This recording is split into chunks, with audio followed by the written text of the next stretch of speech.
Hypernaturals is a new series by Boom Studios. Written by Dan Abnett and Andy Lanning, it revolves around the adventures of a superhero team called, funnily enough, the Hypernaturals, who are kind of a super-powered intergalactic police force. Yeah, like the Green Lanterns. Yeah, except the Hypernaturals don't have little blue people telling them what to do.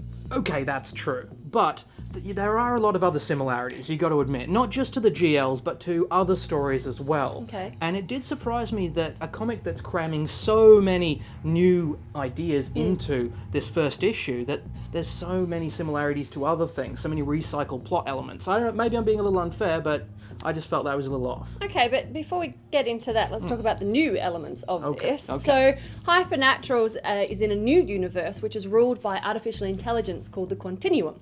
Now, everything seems to be fine with that, everyone's happy with that, until a super intelligent supervillain called Sublime comes along and decides he's going to murder it with the Nephilim fragment. That all seems pretty new to me, Al. Yeah, okay, up to that point. But then we do the flash forward to a new Hypernaturals team disappearing, and then, of course, they have to bring in some rookies to sort of save the day. Yeah. Incidentally, there only seem to be two in the entire universe. Two that are useful at this point. Yeah, in the entire universe. That seemed a bit of a stretch to me. And, of course, you got to bring in some of the old retired team members as well to help save the day. And from this point on, we're in very familiar territory. Okay, look, I honestly think you are being a little unfair on this. I know, but I did like a lot of things in here, so I wanted it to be better and more original than it was in terms of the story. Well, let's focus on positives. What were the things that you did like about this? Okay, well, I did like the art, Yes, I've got to say. it The is art pretty was cool. good. I mean, we make a transition from Brad Walker's art early on through into Andres Guinaldo's work later on. About halfway through it does the change. Nice. Well, that's when they do the smooth flash move. forward, so it's a new time, new place, so it makes sense to have a slightly different art style. Yeah. So that actually works quite smoothly. Added to which there's a lot going on in every panel. I do like that, a lot to look at. Well, that's the thing. Some of those big panels are quite complex and there's a lot of detail that you can get from there. I also like the character models that are used here. The women, especially in they were good. Hypernaturals, look normal. They're not overdrawn, so to speak.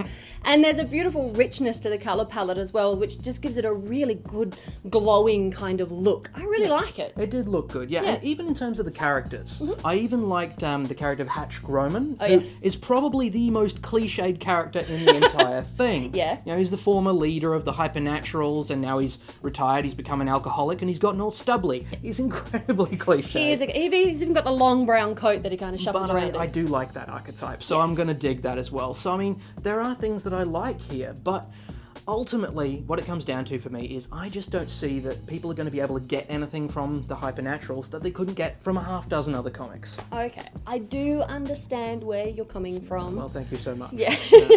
But I like the Hypernaturals. I think it's going to be a really interesting story. Plus, it's really good to come across a super group that you can follow where you don't have to remember 50 years of continuity. It's like, no, they wouldn't do that because in issue 523 back in 1974, this guy said that. Like, it's a reset on this. The Hypernaturals for me is going to be a buy.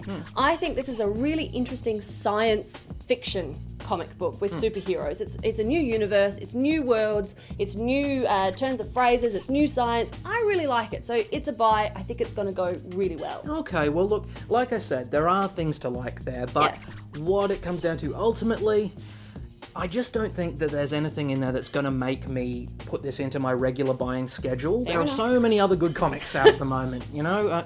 It's going to have to be a borrow from me. It's not a bad comic. It's just not a great one, and I don't think it's going to drag me in. So I'll say a borrow. You can borrow it from me. That'll work out nicely. Fine. Excellent. If I let him. Yeah, we'll see.